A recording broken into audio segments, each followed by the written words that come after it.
Stalingrad?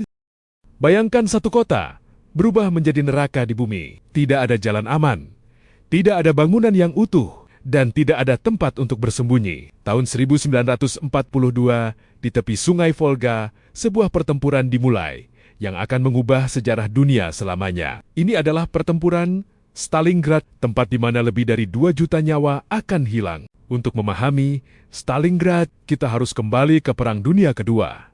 Jerman Nazi dipimpin Adolf Hitler meluncurkan invasi besar ke Uni Soviet dalam Operasi Barbarossa. Tujuannya jelas menghancurkan Uni Soviet, mengambil wilayah timur dan menguasai sumber daya penting. Namun ada satu kota yang menjadi target simbolik, Stalingrad. Kota ini membawa nama pemimpin Uni Soviet Joseph Stalin.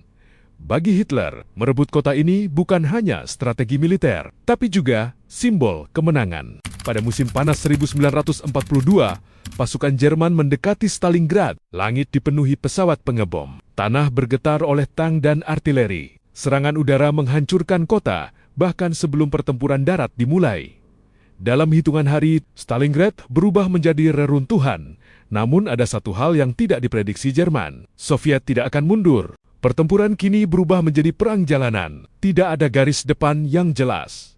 Gedung demi gedung, lantai demi lantai, bahkan ruangan demi ruangan diperebutkan. Seorang tentara bisa bertemu musuh hanya beberapa meter jaraknya. Sniper bersembunyi di reruntuhan.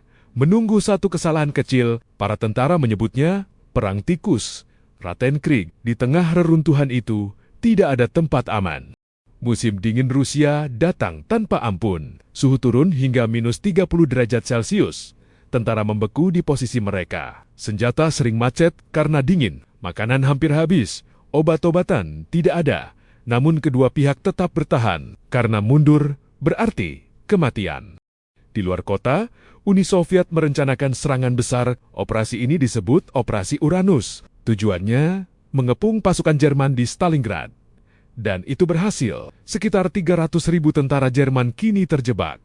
Tidak ada jalan keluar. Tidak ada bantuan dari penyerang. Mereka berubah menjadi yang dikepung. Hitler memerintahkan pasukannya untuk bertahan sampai akhir. Tapi kondisi semakin memburuk. Kelaparan, penyakit, dan dingin membunuh lebih banyak daripada peluru. Pada Januari tahun 1943, Komandan Friedrich Paulus akhirnya menyerah. Ini adalah kekalahan besar pertama Jerman Nazi di Perang Dunia Kedua. Pertempuran Stalingrad berakhir, namun meninggalkan luka yang tidak akan pernah hilang. Diperkirakan lebih dari 2 juta orang tewas. Tapi dari kehancuran ini, lahir titik balik Perang Dunia Kedua. Stalingrad bukan hanya pertempuran, ini adalah simbol bertahan hidup di tengah kehancuran total.